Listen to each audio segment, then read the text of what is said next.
Cette vidéo existe grâce au financement des tipeurs. Pour aider à faire perdurer le show, rendez-vous sur tipeee.com/undropdanslamare. L'annonce de nouvelles consoles par Sony et Microsoft en plein milieu de cycle laisse à penser que la PS4 et Xbox One n'était qu'une erreur de parcours, et dans 2 minutes, vous en serez convaincu. Le travail des constructeurs de consoles est compliqué. Ils doivent anticiper les besoins et envies d'un être tout à la fois malléable et têtu, le client. Un pari d'autant plus compliqué que le cycle de vie de ces produits se situe entre 5 et 8 ans. La culture de ce début de génération de consoles était plutôt de penser que la puissance du hardware importait peu.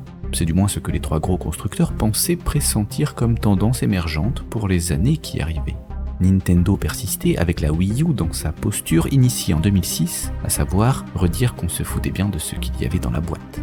Xbox One et PS4 sortaient en 2013 avec une puissance que personne n'osa jamais qualifier d'ambitieuse. Pourtant, historiquement, les consoles étaient toujours à leur sortie l'occasion pour le constructeur de mettre en avant les aspects techniques. Même Nintendo, à l'époque où il était fier de la performance de ses hardware, donnait des détails. Le zoom de sprite de la Super Nintendo, la quantité de mémoire vidéo upgradable de la N64, en passant par la gestion des effets de transparence du GameCube, dont les fascicules publicitaires nous disaient qu'ils étaient gérés en hardware. Sony, lui, poussant la démarche jusqu'à donner des petits noms à ses processeurs pour marketer son hardware en les citant au possible, Emotion Engine, puis Cell. La première Xbox réussissant, elle, à attirer l'attention grâce à l'évocation de puissance que laissaient entendre à l'époque les mots Pentium 3 et GeForce. Mais pour cette 8e génération, s'est développé plutôt le courant de pensée inverse chez les constructeurs. Et rappelez-vous la com faite autour de ces consoles avant leur lancement. L'accent était mis sur l'aspect social et sur les fonctionnalités multimédia. TV experience. TV and movies. TV. Television. Television, TV, television.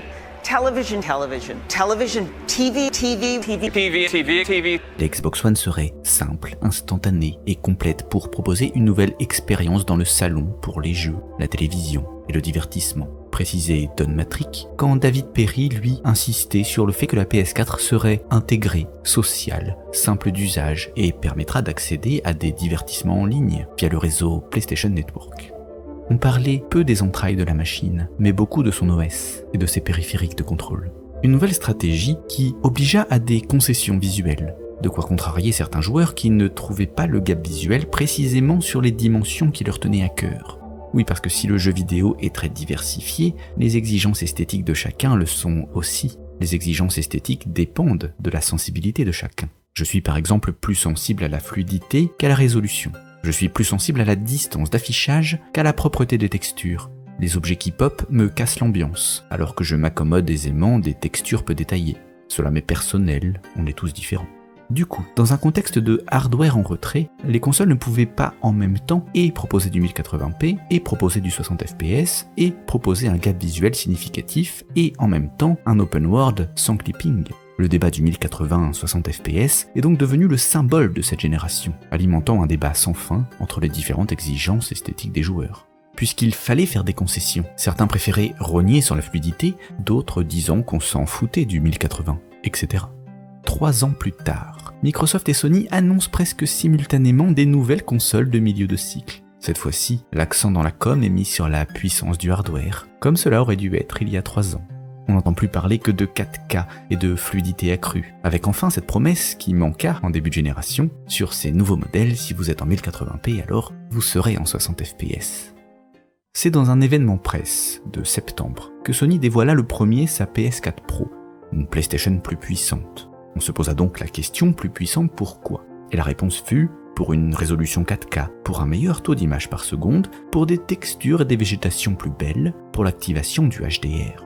Oui, mais pas tout ça en même temps. À 400 €, il ne faut pas pousser. Du coup, se pose la question, qui va choisir ?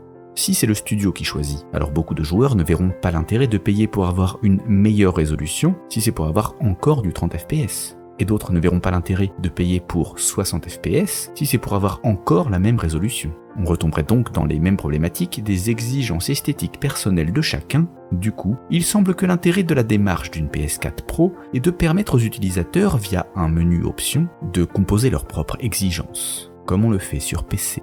Quelques titres ont dévoilé laisser une marge de manœuvre aux joueurs sur PS4 Pro, à l'image de Rise of the Tomb Raider qui laissera 3 choix. Être en résolution 4K en sacrifiant le framerate à 30 images par seconde, être à 60 images par seconde en sacrifiant la résolution à 1080p, ou être avec des améliorations graphiques, mais en sacrifiant la résolution à 1080p et le framerate à 30 images par seconde. Voilà une liberté de choix qu'il est très agréable de retrouver sur console, et qui est à saluer s'il s'applique à tous les jeux. Néanmoins, ces choix vont paraître d'une complexité importante pour la masse des consommateurs visés. Alors, on peut parier que ces choix se feront automatiquement via de simples suggestions contextuelles.